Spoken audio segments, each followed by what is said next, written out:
Bab 16. Pegunungan puluhan ribu.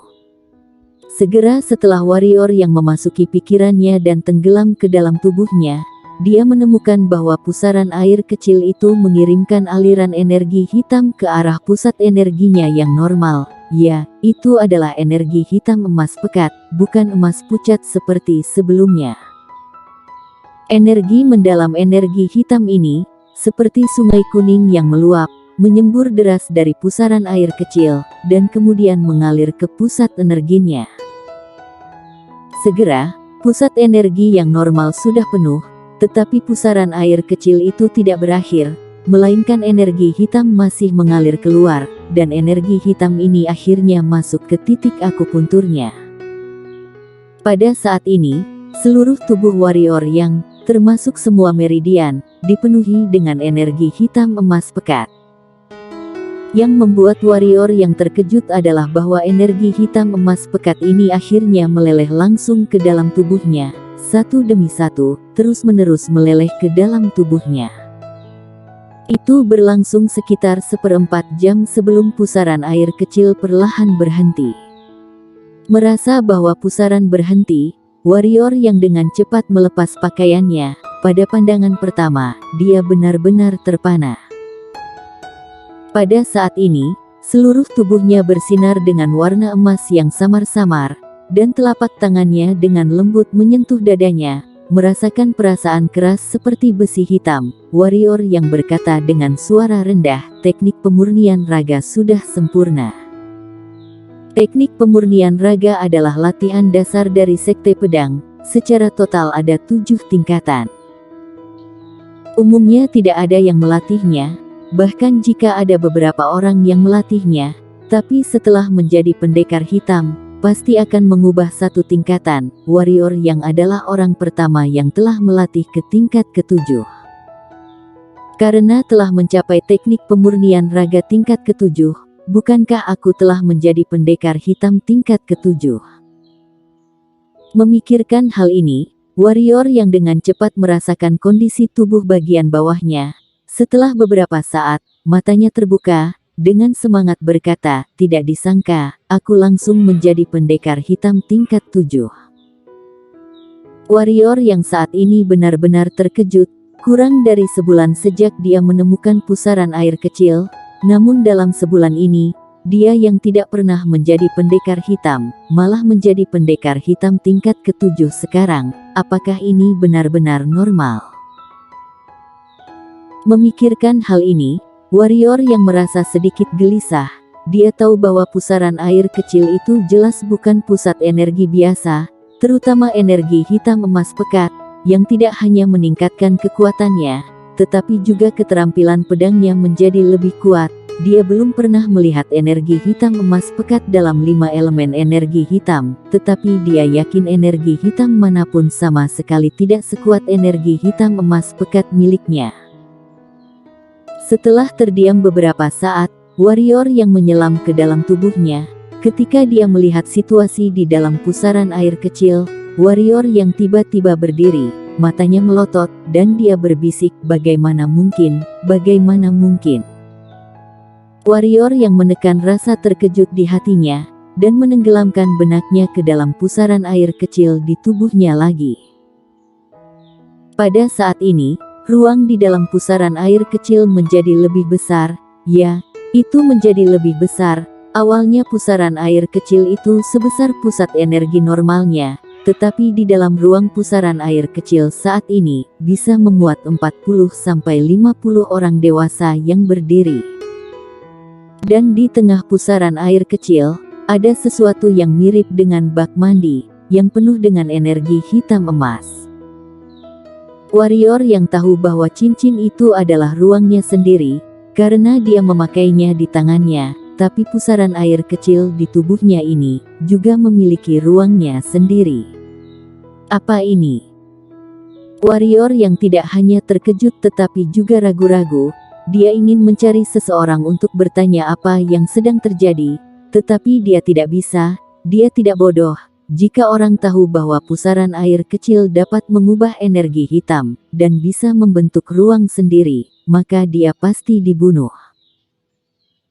Setelah waktu yang lama, warrior yang menarik napas dalam-dalam, dan dia memutuskan untuk tidak menghiraukan pusaran air ini, tidak peduli seberapa aneh pusaran air kecil ini, betapa menentang langit, pokoknya itu berada di dalam tubuhnya saat ini, perlu menyerap energi hitam untuk menjadi lebih besar. Dia sudah mengerti alasan mengapa pusaran air kecil menjadi lebih besar, harusnya itu karena kontribusi dari batu energi sebelumnya. Selain itu, bagaimana juga pusaran air kecil tidak menunjukkan permusuhan padanya, dan bahkan membantunya meningkatkan kekuatannya. Daripada terus-menerus menebak asal-usul pusaran air kecil, lebih baik memanfaatkan pusaran air kecil dengan baik untuk meningkatkan kekuatannya. Setelah memikirkannya, warrior yang tiba-tiba menjadi ceria, seolah-olah memikirkan sesuatu, menatap emas pucat itu, ragu-ragu, warrior yang memegang pedang besi hitam dan menusuk dada kirinya. Ding! Pedang besi hitam menusuk tubuhnya, seolah-olah seperti menusuk permukaan besi, dan terdengar suara gesekan antara besi dan emas. Haha!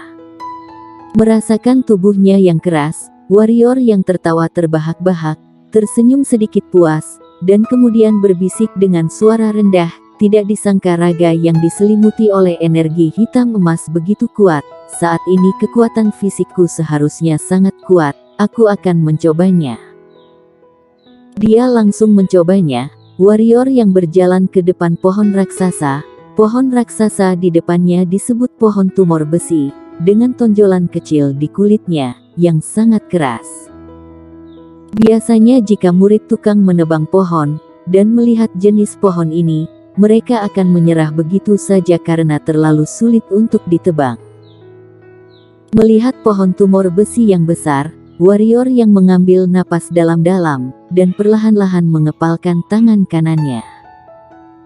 Setelah beberapa saat terdiam, warrior yang meneguk sedikit, dan mengayunkan tangan kanannya ke pohon raksasa itu. Bro! Tinju warrior yang seperti pisau tajam yang menusuk ke dalam kayu busuk, seluruh kepalanya tenggelam ke dalam pohon tumor besi tanpa halangan apapun. Beberapa saat kemudian, lengan kanan warrior yang memukul lagi, dan kekuatan dari tinju menyembur keluar. Duar! Pohon tumor besi meledak dalam sekejap, dan serbuk pohon yang tak terhitung jumlahnya berterbangan di mana-mana. Warrior yang menarik tinjunya, melihat ke pohon tumor besi yang dihancurkan oleh pukulannya sendiri, dan berbisik, tidak disangka kekuatanku begitu besar. Pukulan ini pasti memiliki kekuatan tidak kurang dari 3000 kg. Jika aku memakan jimat penambah kekuatan, maka kekuatanku bahkan lebih menakutkan daripada monster hitam. Berpikir bahwa kekuatannya sebanding dengan monster hitam, mata warrior yang tampak gembira, tetapi segera dia menjadi tenang kembali. Dia memikirkan seseorang, Yanto Liu, orang kuat peringkat ke-29 murid bagian luar. Meskipun pihak lain tidak datang untuk mengganggunya sekarang, dia tahu bahwa pihak lain akan datang, dan bahkan jika pihak lain tidak mengganggunya, dia juga akan mengganggunya. Sangat tidak mungkin baginya dan keluarga Liu untuk hidup berdampingan. Dengan kekuatanku saat ini, seharusnya masih sulit untuk mengalahkan Yanto Liu orang kuat di peringkat murid bagian luar. Sepertinya aku harus pergi ke pegunungan puluhan ribu untuk berlatih hidup dan mati. Warrior yang bergumam. Saat ini, kekuatannya telah meningkat banyak, tetapi bagi orang-orang jenius pada peringkat murid bagian luar, itu masih belum cukup, karena beberapa pelaku kejahatan pada peringkat murid bagian luar adalah mereka yang bahkan tidak bisa ditangani oleh tetua bagian luar. Pergi ke pegunungan puluhan ribu. Warrior yang mengepalkan tinjunya, kali ini dia telah memutuskan. Hanya dengan pertempuran hidup dan mati, dia bisa menjadi lebih kuat, baik itu penilaian murid bagian luar setelah 20 hari, atau tekanan dari keluarga Liu, dia membutuhkan kekuatan yang kuat. Pegunungan puluhan ribu dapat dikatakan sebagai tempat terlarang bagi manusia, karena merupakan wilayah kekuasaan monster hitam. Di dalamnya terdapat monster hitam yang tak terhitung jumlahnya. Jika manusia telah pergi ke sana, tidak akan ada jalan kembali. Tentu saja itu mengacu pada kedalaman pegunungan puluhan ribu. Di pinggiran pegunungan puluhan ribu, masih banyak manusia, di antaranya adalah tentara bayaran, pemburu harta karun lainnya, dan banyak murid sekte lain. Di antara mereka, sekte pedang memiliki murid yang paling banyak, karena sekte pedang paling dekat dengan pegunungan puluhan ribu. Sekte pedang mendorong murid-muridnya untuk pergi ke pegunungan puluhan ribu. Bagaimanapun, hanya melalui pertempuran hidup dan mati, seseorang dapat menjadi orang yang kuat. Tetapi mempertimbangkan bahaya di pegunungan puluhan ribu, sekte pedang juga menetapkan bahwa hanya para pendekar hitam tingkat ke-9 yang boleh pergi ke pegunungan puluhan ribu untuk berlatih, atau menerima tugas di pegunungan puluhan ribu. Aturan ini tentu saja tidak mengikat warrior yang, karena dia masih bukan murid sekte pedang. Keesokan harinya, warrior yang membuat 5 jimat penambah kekuatan, yang semuanya adalah kelas atas, ini sedikit mengejutkan warrior yang. Keesokan harinya, ketika langit cerah, warrior yang berangkat. Setelah terburu-buru di pagi hari, akhirnya warrior yang sampai di tepi pegunungan puluhan ribu. Di tepi itu, banyak tim-tim kecil berdiri terpisah. Tim-tim ini adalah tentara bayaran, orang-orang yang masuk ke pegunungan puluhan ribu untuk berburu dan membunuh monster hitam untuk dijual. Mereka termasuk dalam kelompok orang yang menjilat darah mereka. Setelah melihat orang-orang di sekitarnya, warrior yang menarik pandangannya dan melihat ke hutan lebat yang berada tidak jauh. Melihat hutan lebat, wajah warrior yang sedikit serius, dan berkata, tempat ini seharusnya adalah hutan ribuan ular. Jika masuk ke hutan ribuan ular sama dengan masuk ke pegunungan puluhan ribu. Adik kecil, apakah kamu ingin pergi ke pegunungan puluhan ribu? Saat warrior yang sedang mengamati, seorang pria berjalan ke arah warrior yang dan bertanya. Warrior yang menoleh dan melihat seorang pria besar yang menatapnya sambil tersenyum.